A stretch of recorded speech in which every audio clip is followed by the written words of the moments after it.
Bila utiifu hakuna baraka. Bwana asifiwe sana. Wewe kama mzazi, mtoto wako asipokutii,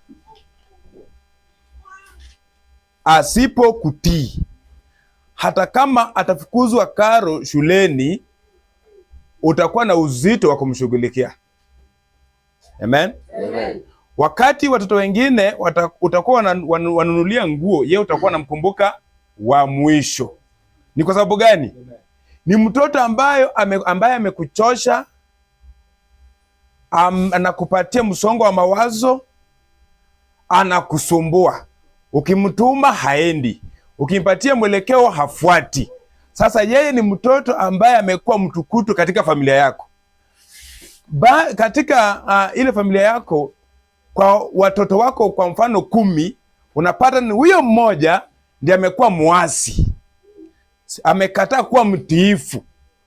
Huyo mtoto utapata kwamba katika shughuli za boma, wakati unashughulikia watoto wako, yeye kila mara utakuwa unamkumbuka wa mwisho.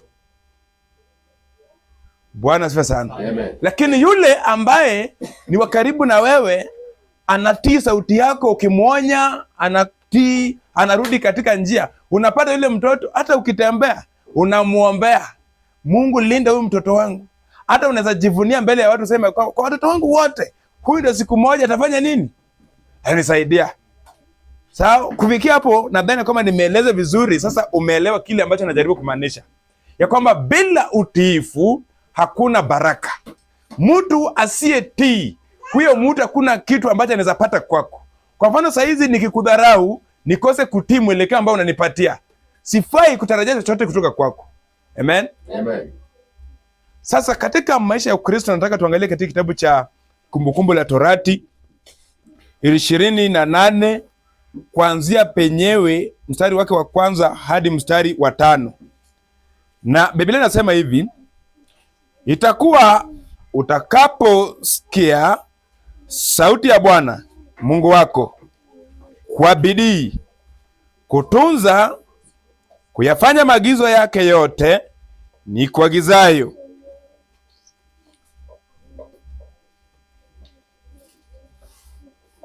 Biblia inasema hivi: itakuwa utakaposikia sauti ya Bwana Mungu wako kwa bidii kutunza kuyafanya maagizo yake yote ni kuagizayo leo, ndipo Bwana Mungu wako atakapo kutukuza juu ya mataifa yote ya dunia. Na baraka hizi zote zitakujulia na kukupata usikiapo sauti ya Bwana Mungu wako. Utabarikiwa mjini na utabarikiwa mashambani. Utabarikiwa uzao wa tumbo lako na uzao wa nchi yako na uzao wa wanyama wako wa mifugo, maongeo ya ng'ombe wako na wadogo wa kondoo zako. Litabarikiwa kapu lako na chombo chako cha kukandia unga. Bwana asifiwe sana. Amen. Huyu ni Mungu anaelekeza wana wa Israeli baada ya kuwatoa katika nchi ya utumwa. Walitii sauti wakati Mungu alituma Musa katika ile nchi, na akawaambia kwamba Bwana amesikia kilio chenu na tena ameyaona machozi yenu. Kwa hivyo mimi amenituma nikakuja mahali hapa kuwatoa mahali hapa ili niwapeleke katika nchi aliyowapia mababu zenu. Bwana asifiwe sana. Amen. Kwa hivyo hao watu wameshatoka katika nchi ya mateka, wamewekwa huru, wanatembea katika mwavuli wa Mungu. Mungu anawaelekeza, lakini katika ule wakati wako jangwani. Amen. Amen. Wanapojipata jangwani, wameanza kuasi, wameanza kuacha sheria za Mungu, lakini ni walokole wameokoka, ni washirika wa kanisa. Bwana Yesu asifiwe sana. Amen. Ni watu ambao wako kanisani, wanasikia sauti ya Mungu, lakini hakuna utiifu. Wako kanisani kila Jumapili hawakosi, lakini sauti ya Bwana hawatii. Sasa katika ile kuokoka kwao, wameokoka, wako na maswali mengi ambayo yanaibuka sasa. Wakaanza kujiuliza, itakuwaje sisi tuko mahali hapa na tuwezi barikiwa, ili hali tulishaokoka? Tulikubali sasa tukaondoka katika nchi ya mateso. Na huyu Bwana akasema kwamba kuna mahali nawapeleka, mahali pale mtakapoingia kutakuwa na maziwa na kutakuwa na asali. Lakini hapa njiani tumejipata katika jangwa, na katika jangwa mateso yamekuwa mengi. Haleluya, amen. Sasa maswali yamekuwa mengi.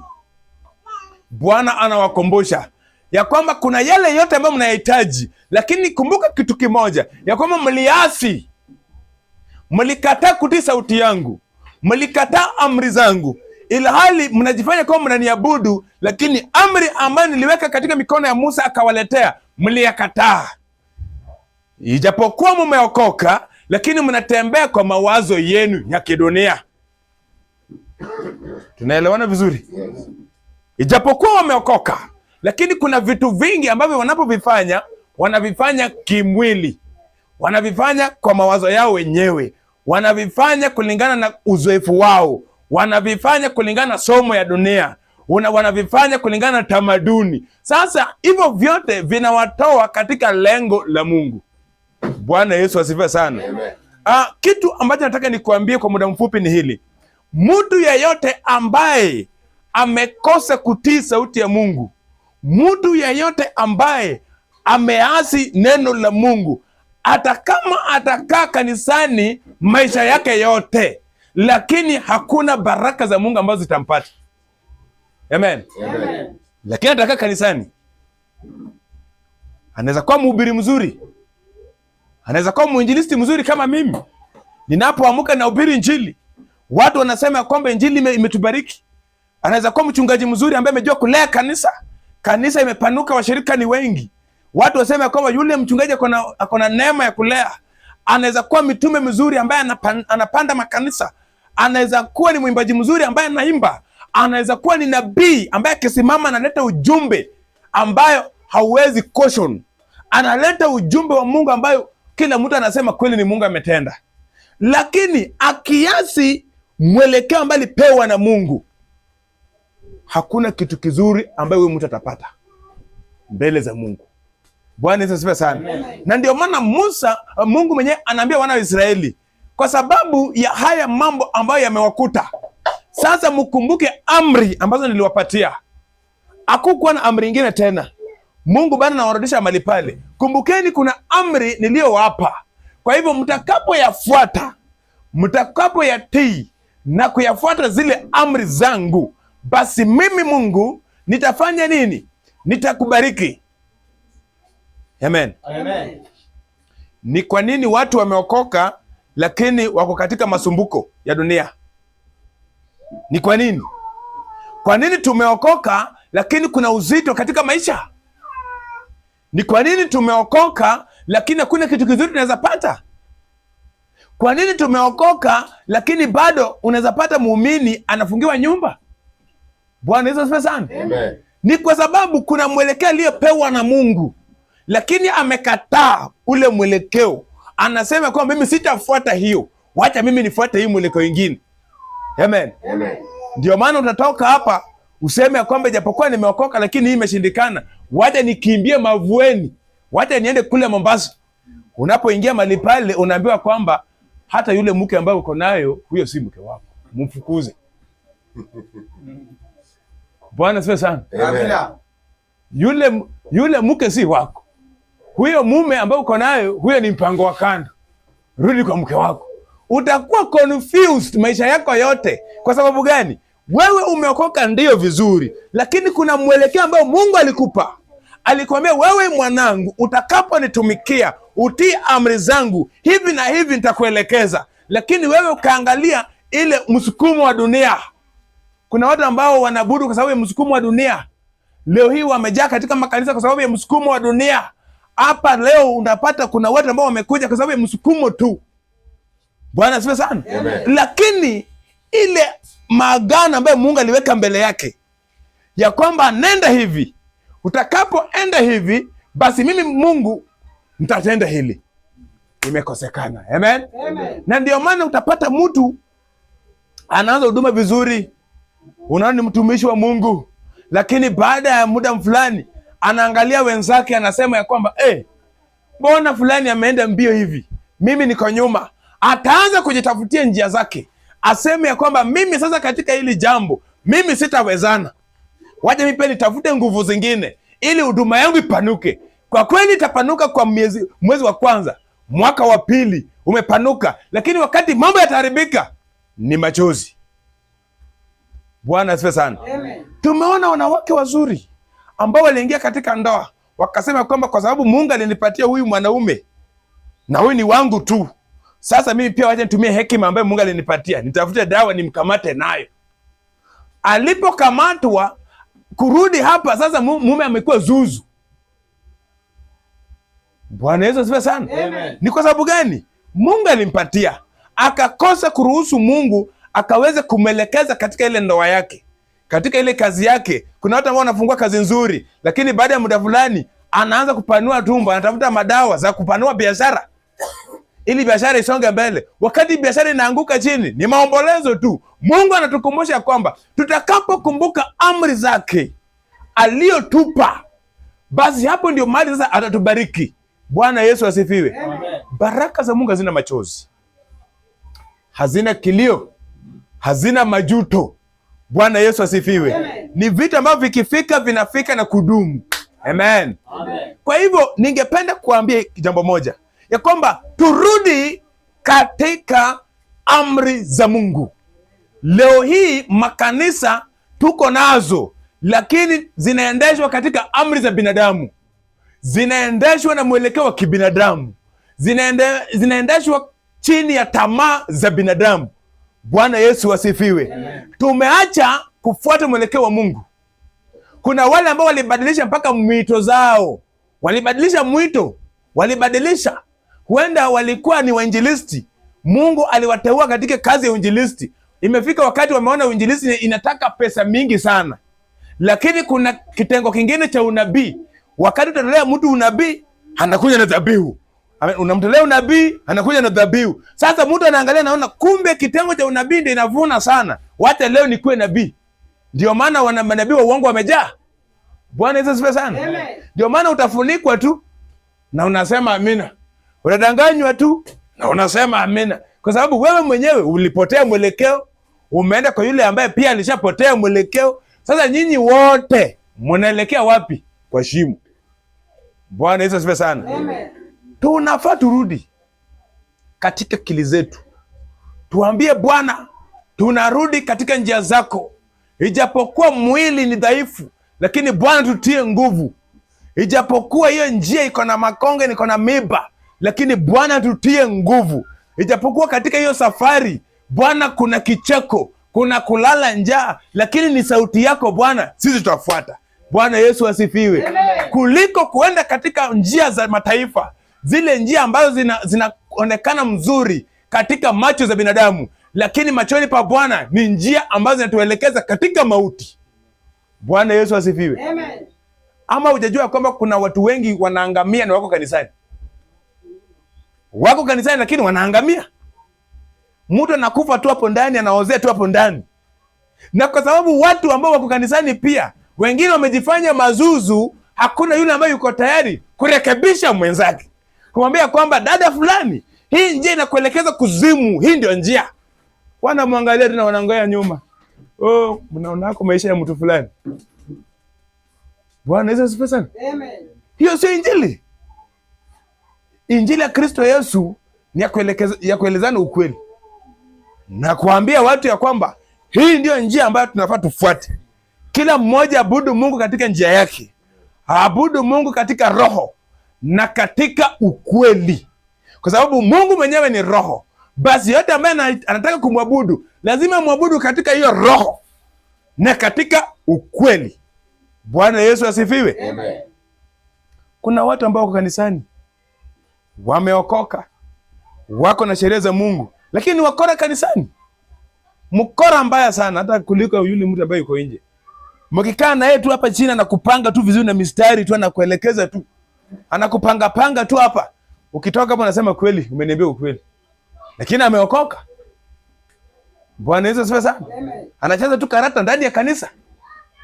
Huyo ni mtu ambaye pia anatarajia vitu vya Mungu. Yuko tu hapo na ameokoka. Mwizi sugu yuko kanisani. Kuna hata wale wa mama ambao hata ukikaa hivi kidogo mkiwa kwa line kwa maji, unapata mtungi imepotea. Baada ya miezi 6 utaipata sasa ikiwa inaoshwa hapo nje. Wako kanisani, wameokoka. Kuna wale walafi ambao hata yani anatamani hata harufu ya chakula ifunikie tu kwa hiyo nyumba isitoke hata nje. Ni mlafi gaidi. Wako kanisani, lakini yeye pia anaabudu Mungu. Yeye pia machozi namtiririka anapoenda mbele za Mungu. Mungu anatukumbusha, tafadhali tukumbuke amri zake. Turudi katika njia zake. Tumwabudu katika njia ambayo inastahili. Tukatae dhambi. Tukae watakatifu. Haleluya. Amen. Tukae watakatifu. Na utakatifu ni kufuata amri za Mungu. Utakatifu ni kufuata amri za Mungu. Kukataa dhambi. Kukemea dhambi. Kuambia mtu fulani ya kwamba wewe unaoza kwa dhambi, toka. Bwana asifiwe. Amen. Je, tuko tayari kulea kanisa kama hiyo? Ama tunalea kanisa ambayo tunaenda na idadi? Unasikia kwamba huyu hatuwezi mrekebisha, tukimrekebisha atatoroka. Akitoroka tutabaki peke yetu. Huenda yeye atoa fungu nono kwa kanisa. Huenda yeye anasimama na nyumba ya mchungaji. Huenda huyo ndo nabii wetu hapa. Kwa hivyo hata kama atakuwa tu msherati, lakini akiondoka Mungu ataongea na sisi kupitia nani? Sasa mnamfunika. Bwana Yesu asifiwe. Amen. Tukemee dhambi mchana jua ikiwaka. Haleluya. Ili kila mmoja abudu Bwana katika roho. Amen. Huyu Mungu ambaye tunamwabudu ni roho. Bwana Yesu asifiwe. Amen. Sio kuficha dhambi bwana. Sio kuficha dhambi. Kwa sababu huyo ndugu alisaidia mtoto wa mchungaji alilipia mtoto wa mchungaji fee kidogo. Sasa unapata ako hapa ndani amepata tudosho hapa. Wananyemeleana tu, kila mtu ananungunika tu chini ya meza tu. Lakini amefanya nayo si mzuri. Sijui tafanya aje kwa hii maneno. Amwache tu ya mambo itulie tu hapo. Yaani hakuna mtu ambaye yuko tayari kusimama kwenye pengo na kusema ya kwamba ndugu, umeasi, rudi katika njia, tubu. Hakuna. Na tunaabudu Yesu. Bwana asifiwe sana. Amen. Ama tunasema kwamba tunaabudu katika neema, juu neema iko. Amen. Amen. Neema iko, si ndio? Lakini tutaendelea kukaa katika dhambi kwa sababu tuko na neema? Paulo anauliza swali. Tutaendelea kuogelea kwa dhambi? Mimi nikitoka hapa nakuwa mtu mbili, 2 in 1. Nikiwa hapa ndani mimi ni mwinjilisti. Lakini nikitoka nikienda pale nje kwa barabara, mimi ni mtu mwingine tofauti. Tutaendelea kuchezea neema ya Mungu ambayo tulipewa, na katika ile hali tunadai vitu za Mungu. Bwana Yesu asifiwe sana. Amen. Hayawezekani. Wapendwa, njia ni mbili.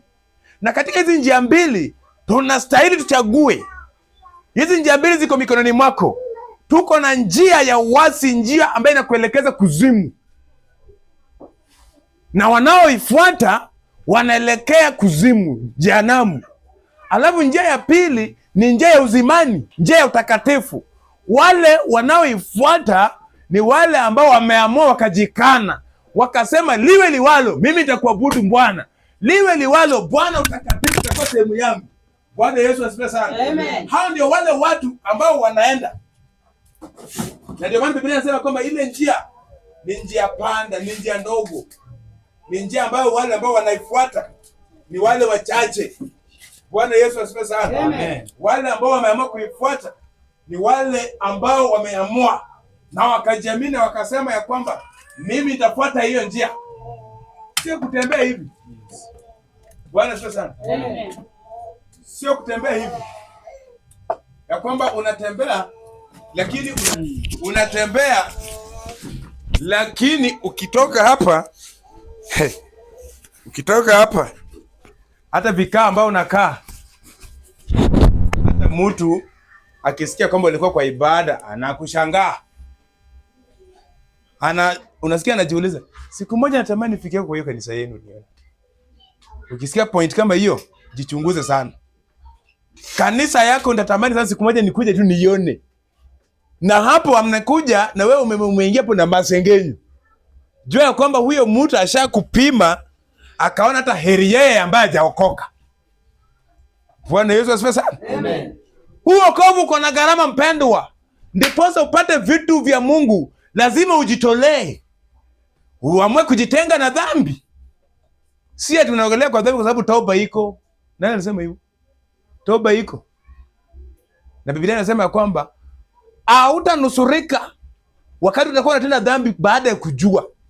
Umeshajua ukweli. Na sasa unarudi katika ile ukweli unakanyaga hivi. Unakanyaga ukweli hivi. Uruende tena urudi utubu. Bwana asifiwe sana. Hakuna msamaha. Vitu vya Mungu vipo. Na ni vya wana wa Mungu. Wale wamchao Bwana. Wale ambao wanatii sauti yake. Wale ambao wanapoonywa hawalalamiki. Kuna watu ambao hata leo hii ukimuonya, wewe ni mchungaji, ukimuonya tu wewe utoka kwa dhambi, unasikia unasema after all makanisa ni mengi. Naweza toka hapa nikifika pale juu nimepata kanisa nitaabudu. Bwana Yesu asifiwe. Amen. Atakwambia hivyo. Lakini hiyo sikufanye ukose kusimama kwenye pengo la kuonyana. Onya mtu. Kwa sababu kuna vitu ambavyo vimeandaliwa, wale watiifu wanafaa kuvipokea. Hatufanyi mambo ya hasara. Hatuwezi abudu Mungu kwa hasara. Tuharibu wakati wetu kwa hasara. Sisi tuabudu kwa sababu ni desturi ya kuabudu. Haleluya. Amen. Hatuwezi abudu Mungu kwa sababu tulizaliwa wazazi wetu wakiwa katika makanisa. Hapo tutakuwa tumekosea. Lazima tuabudu Mungu ambaye tunamjua na anatuelekeza, anaongea na sisi. Tunajua mahali tunaenda. Amen. Amen. So usiabudu kwa sababu mume wako alikuwa umeokoka. Sasa imebidi tuwe pia uokoke ili muingiane na yeye. Hiyo ni unafiki na hiyo ni ubatili. Tafuta Mungu uokoke. Bwana asifiwe sana. Ufai kuokoka kwa sababu ya yule mtu ambaye alikuelekeza kanisa, maybe alikuombea, ulikuwa mgonjwa ukapona. Sasa kupona miujiza ndio inafanya wacha nikitoka pale maybe ile ugonjwa inaweza niandama. Okoka. Yule aliyeokoka ni mtu ambaye anaongeleshwa na Mungu. Bwana asifiwe sana. Biblia inasema aje? Yule ambaye ameokoka amefanyika kuwa mwana. Amefanyika kuwa mwana. Huyo mwana kwa mamlaka ya kurithi mali za baba yake. Bwana asifiwe sana. Ni nani aongeange na mtoto wake? Aniambie. Amen. Amen. Nani aongeange na mtoto wake? Na mbona wewe umefanyika kuwa mwana lakini baba yako aongee na wewe? Jiulize. Mungu wako hawezi ongea na wewe. Na umefanyika kuwa mwana, wewe ni mwana wa nani? Ikiwa mtoto wako uliyemzaa hata kama atatoka karibu na wewe aende mbali, utatafuta njia ya kuwasiliana naye hata kama ni kwa simu, hata mara moja kwa wiki. Usipoongea na yeye uko na wasiwasi. Bwana Yesu asifiwe sana. Amen. Na wewe pia mama yako mzazi ama mzazi wako ambaye yuko, asipoongea na wewe uko na wasiwasi. Mbona siku hizi mzazi wangu ameninyamazia? Lazima ujiulize. Haleluya. Amen. Sasa itakuwaje katika wokovu tunajifanya kwamba sisi ni wapumbavu kiasi cha Mungu wetu hawezi ongea na sisi? Hawezi tuonya, hawezi turudisha katika njia, hawezi tuambia mambo yetu ya mbele, hawezi tuelekeza. Aje? Bwana asifiwe sana. Amen. Turudi katika amri za Mungu ambaye ni utakatifu. Zile amri ambazo Mungu alipatiana Musa zilikuwa ni amri za kuelekeza katika utakatifu na kuwafanya kumjua Mungu zaidi. Kwa hivyo ndiposa Mungu kila mara wanapoasi, Mungu anawarudisha tu katika sheria. Mkumbukeni amri nilizowapatia. Mkumbukeni sheria nilizowapatia. Mtakaporudi mahali pale, basi mimi Mungu mtaniona katika baraka, katika njia za baraka, katika utele, katika heshima, katika buheri wa afya, mtaniona katika uzima. Bwana Yesu asifiwe. Amen. Amen. Amen. Hebu niwaulize swali rahisi. Je, Mkristo ambaye ameokoka anafaa kuwa mgonjwa? Nataka mnijibu. Mkristo ambaye ameokoka anafaa kuwa mgonjwa? Hawezi kuwa mgonjwa. Bwana Yesu asifiwe sana. Amen. Nauliza swali lingine. Maandiko yanasema hivi ya kwamba basi sisi mili zetu zimekuwa hekalu la Bwana. Amen. Amen. Na hekalu la Bwana, maandiko yanasema kwamba huyu Mungu ni nuru, na huyu nuru hakuna giza yote ambayo inaweza itawala. Amen. Amen. Lakini magonjwa yanafika. Tunafaa tujiulize sababu ni gani? Kumbe tuliacha njia, giza ikaingia, kwa sababu giza haiwezi jichanganya. Ujue hivyo, huu mwili hauwezi beba nuru na giza at the same time. Inamaanisha wakati uliacha njia, nuru iliondoka. Wakati nuru iliondoka, giza ikaingia. Wakati giza imeingia, imekuja na mambo zake. Mimi leo hii ni mgonjwa. Amen. Amen. Leo hii niko na matatizo za maisha. Leo hii sina amani. Kumbe shida sio kuombea ile ugonjwa ama kutafuta ile amani bado, hapana. Ni mimi mwenyewe kuangalia ni wapi nimeangukia. Nilianguka wapi? Bwana asifiwe sana. Amen. Huwezi jidanganya. Lakini utanidanganya, utadanganya mume wako, utadanganya watoto wako, utadanganya mchungaji. Lakini wewe mwenyewe huwezi jidanganya. Utakapojichunguza, kweli hapa tu ndio mahali uhusiano wangu na Mungu likatikia. Hapa. Bwana asifiwe sana. Amen. Unachukua hatua ya imani, hatua ya toba. Unatubu, naambia Bwana, ni hapa tu, hapa.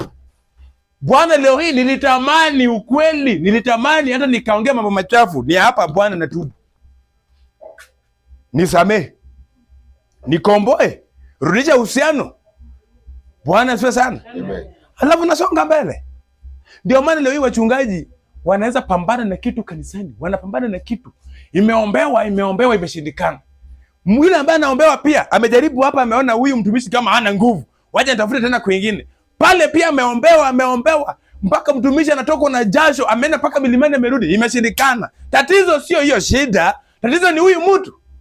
Bwana asifiwe sana. Amen. Na ndio maana huyu mtumishi akasema, akifundisha kwamba baada ya hapo, baada ya kubomoa, hebu kwanza unapotaka kujenga upya, msemezane, ndugu, hii kitu kweli ni dhambi, lakini hebu nieleze zaidi, ilikuwaje ukafikia pale? Bwana asifiwe sana. Amen. Sio kila kitu ya kupiga magoti na kuomba. My friend, let me tell you. Ingekuwa ni hivyo, Suleimani angekata hukumu ya hekima. Angechukua mtoto na angepatia yule mtu ambaye hafai, ambaye sio mzazi. Lakini kwa sababu ya hekima, alisuluhisha kesi. Mama yake mtoto akapatikana, wakasonga mbele. Kwa hivyo kabla hatujaingia katika maombi, kwanza tusemezane, Bwana, hii kitu ambayo umekuja nayo ikoaje?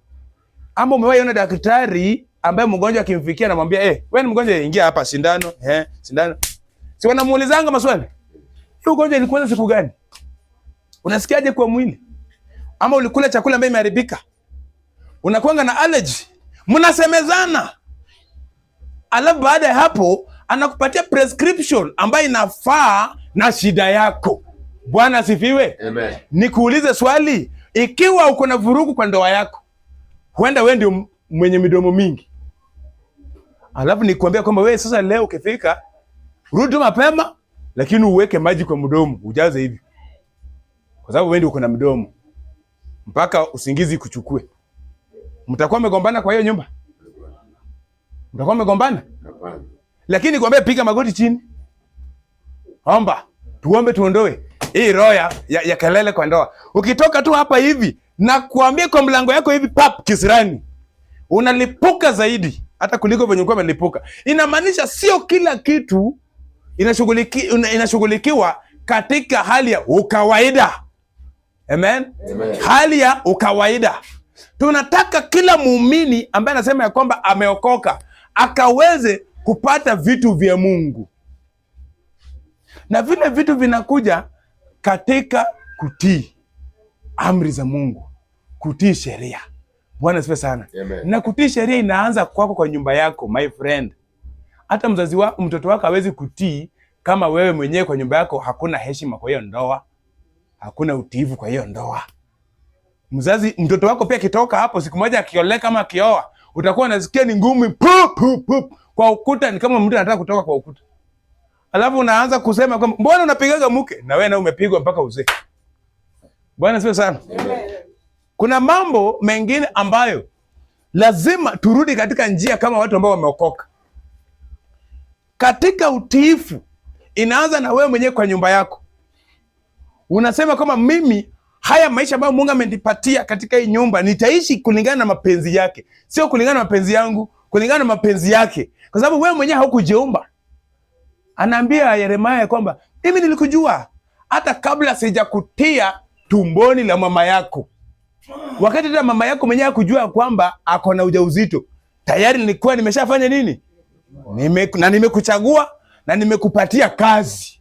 Hata na wewe hapa Mungu alikujua ya kwamba utakuwepo. Nako na hesabu za siku zako katika hii dunia mikononi mwake. Kwa hivyo tamani kukaa katika mapenzi ya Mungu na mwelekeo wake. Bwana Yesu asifiwe. Amen. Usiku na mchana tamani kukaa katika mapenzi ya Mungu. Ninapomalizia, wacha nikwambie hivi. Yeyote ambaye yuko hii dunia akikosa kutii sauti ya Mungu, asitarajie chochote kwa Mungu. Bwana asifiwe sana. Amen. Vitu vya Mungu ni vya wana wa Mungu, wale wanaomcha, wanaotii sauti yake. Hao ndio wale watu ambao wako na nafasi, wako na mamlaka ya kurithi vitu vya Mungu. Kwa hivyo ninaporudi kukaa chini, uanze kutafakari, ni wapi inaweza kuwa niliangukia? Ni wapi nilikatisha uhusiano wangu na Mungu? Ni wapi imezuia vitu vyangu ambavyo siwezi kuvipokea? Bwana Yesu asifiwe. Alafu utakapoanzia mahali pale usimame, utaona mkono wa Mungu, na Bwana awabariki tunapoenda katika viwango vingine. Amen.